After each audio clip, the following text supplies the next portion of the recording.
దీంట్లో అంబటి రాంబాబుకి ఏ ప్రివిలేజెస్ ఉంటాయి, normal people కూడా అవే ఉంటాయి. లాస్ట్ టైం మీరు దున్నారు, ఈసారి వాళ్ళు దున్నుతున్నారు, అంతే తేడా, ఇంతకంటే ఏ తేడా లేదు. కానీ వీళ్ళు కనీసం కంప్లైంట్లు తీసుకుంటున్నారు. లాస్ట్ టైం మనకు కంప్లైంట్లు తీసుకోవాలా. ప్రభుత్వాలు మారాయి కానీ మీ ఆలోచనే మారలేదు. అంబటి రాజశేఖర్ రెడ్డితో నడిచినా, జమోరతో నడిచినా, ఆఖరికి ఎవరితో కూర్చొని ఫోన్ చేసినా మేము ఓటు వేయకపోతే నువ్వు గెలవు.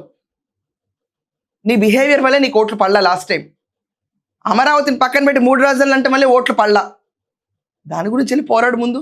అన్యాయంగా రైతులు ఈడ్చి పడేసినందుకు ఓట్లు పడలా, ఇల్లీగల్ అరెస్ట్ చేసినందుకు ఓట్లు పడలా, అందరిళ్ళపైన దాడులు చేసినందుకు ఓట్లు పడలా, గ్రావెల్ కూడా ఎత్తిపోయిన దొంగలు ఇల్లు అని చెప్పి ఓట్లు పడలా. అండ్ ఇరిగేషన్లో పోలవరం అర్థం కాని మినిస్టర్ నిన్ను పెట్టారు కాబట్టి ఆ పార్టీ క్రెడిబిలిటీ కూడా లేదని చెప్పి ఓట్లు పడలా. How is it? Police department శ్రీశై లేకపోయింది. అంబటి రాంబాబు గారు చెప్పింది తప్పు, మేము చెయ్యలేదని ఒక్క అధికారి చెప్పాడా? చెప్పలా. అంటే ఒప్పుకున్నారు రాంబాబు గారు చేసిన మాట నిజమే, మేము మాట్లాడమని నోరు మూసి కూర్చున్నారు. యాక్షన్ తీసుకు వాళ్ళు ఎవరు రాంబాబు గారికి చేసిన మాట నిజమే, అందుకే యాక్షన్ తీసుకోవట్లేదని చెప్పి కూర్చోవటం లేదు, ఏం లేదు, రాంబాబు గారు డ్రామా వేస్తున్నారు అని చెప్పి రాష్ట్రం అంతటా అనుకుంటుంది.